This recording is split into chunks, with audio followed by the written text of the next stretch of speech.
La famille, dan Allah ku bani 2 minutes partager la vidéo o makasiman ku saurari bidiyon ga kawai. Wannan na Kano ne. Wannan kuma me yasa kake haka ne Aminu? kai wani ma me yasa kake haka ne Aminu? Me yasa kake haka ne? Al'umma kun ji abin da polisan ga suke faɗa a yayin da waɗanga mutanen ke wucewa. Na kawo shi ne don kore wata tantama. Aka samu wani mahaukacin DPO wai yana so ya nuna ma mutane cewa wai su masu gaskiya ne. Ƙarya ce. Najeriya yanzu iya abu ɗaya za ku iya faɗa mana kawai. Ku ce mana gwamnati tana tare da 'yan ta'adda ko ku ce mana 'yan ta'adda sun hi ƙarhin ku kawai. Kuma wallahi muna rasfakatan duk wani tireyi. In ba ku san menene tireyi ba, dukkan wani teni muna rasfakatan shi. Kasancewa mu waɗanda ke ƙarƙashin sojoji, mu an tarbiyyantar da mu ne da girmama shugabanni musamman ma teni. Ina so ku sani, mu mun sani babu yanda za a yi a ce 'yan ta'adda sun hi ƙarhin sojojin Najeriya. Amma in an ce gwamnatin Najeriya tana da haɗin kai da 'yan ta'adda mun yarda. General sai na excellence mai sai le darme Baba Abdurrahman Chani yayi magana. In ba ku manta ba, a lokacin da ya hito ce 'yan Najeriya kusan ciwon kanku. Kun ka zagi dattijan arziki. Kun ka zagi mutumin da ci gaban Afirka yake so ba wai ci gaban iya ƙasar shi ɗaya ba. Abu na uku, a je a bincika a ga aikin mi Christopher Musa ya kai. A binciki aikin Nuhu Rubadu. Yau Nuhu Rubadu, Kashim Shatima, Christopher Musa su ɗai ne za su iya yarda gwamnatin Najeriya ta haɗa kai da 'yan ta'adda ta haɗa kai da su. In ba su yarda ba babu wannan magana ƙarya ce. Saboda da Christopher Musa da Nuhu Rubadu su ɗai ne ke da ɗin a halba makami ko a tsaida shi. Akan kuna cutar da Afirka, kuna cutar da makwabtanku. Yanzu wai a samu wani mahaukacin DPO wai wai har ya hito ya iya buɗe baki mai mutane misajin cewa wai waɗanga ba 'yan ta'adda ba ne, 'yan sa-kai ne. Tambaya DPO, mun yarda 'yan sa-kai ne, amma me yasa da suka sa kan ba a yi ma mutane misajin cewa ba ga wasu 'yan sa-kai nan za a ɗauka a Najeriya. Baya an yi konkur ɗinsu an musu training, me yasa ba za a cewa ba ga su nan za su bi daga gari kaza hita gari kaza zuwa gari kaza su kare gari kaza. Kai, duniya ta waye, matasa sun waye, al'umma sun san gaskiya. Ƙarya hure ta kai ba ta iya, zalunci bai taɓa ɗore. Abin da kai yi wannan DPO ganganci ne, don fotonka ne kan mesajin da aka wallafa. Amma kuwa mun yi mamakin haka. A haka kuke so mu haɗa alaƙar tsaro da ku, yayin da mu muna yaƙi da ta'addanci na gida da na daji, muna yaƙi da cin hanci da rashawa.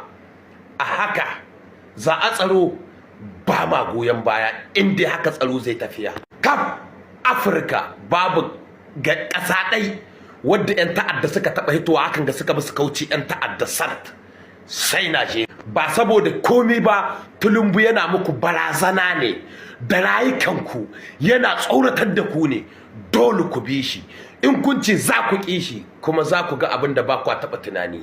Ubangiji Allah ya kare Afirka gaba ɗai.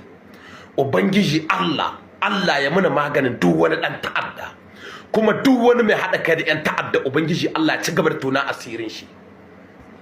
Salamu alaikum Nigerian, don Allah ku duba ku gani yadda sojojin ƙasar Rasha suka kama wani mercenaire ɗan ƙasar Colombia, ya zo yana yaƙi da sojojin ƙasar Rasha, yana taimaka ma ƙasar Ukraine. Ku duba, wato tun shekarar da ta wuce a can baya shine hukumomin ƙasar Rasha suka yi wani communique inda suke cewa mercenaire na ƙasashe daban-daban da suke zakuwa ƙasar Ukraine domin yaƙar ƙasar Rasha sun fi sojojin ƙasar Ukraine yawa.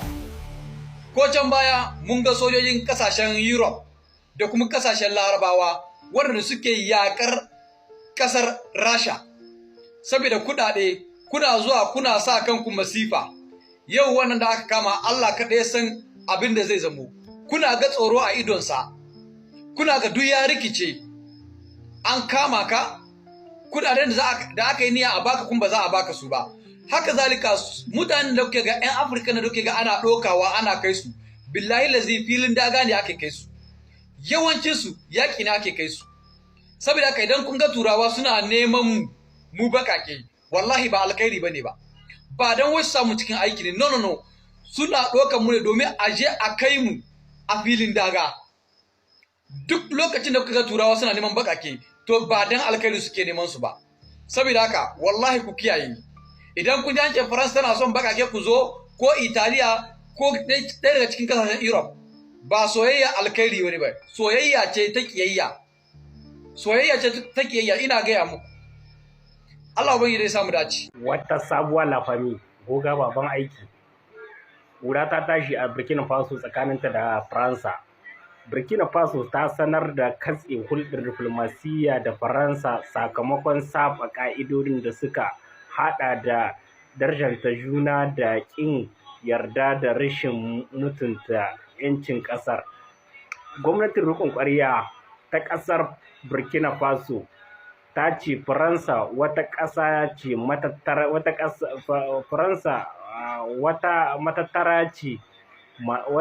wata matattara ce masu yunƙurin cin zarafi da shafa kashin kaji ga hukumomi a wani salon tayar da zaune tsaye. Goga baban aiki, na rantsi da Allah ko da naka kaso na wani.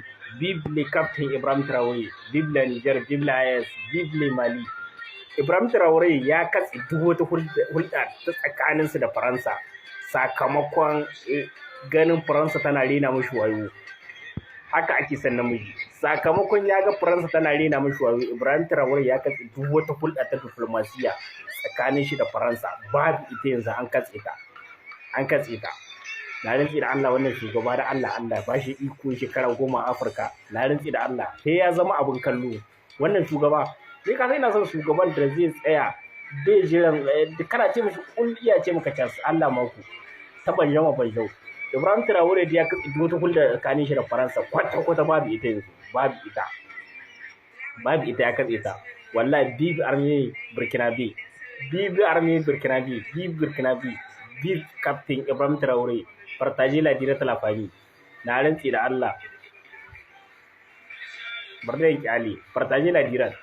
Sai Faransa ta shiga uku. Tunda shugaba ya sai ta gaba wallahi ta shiga uku.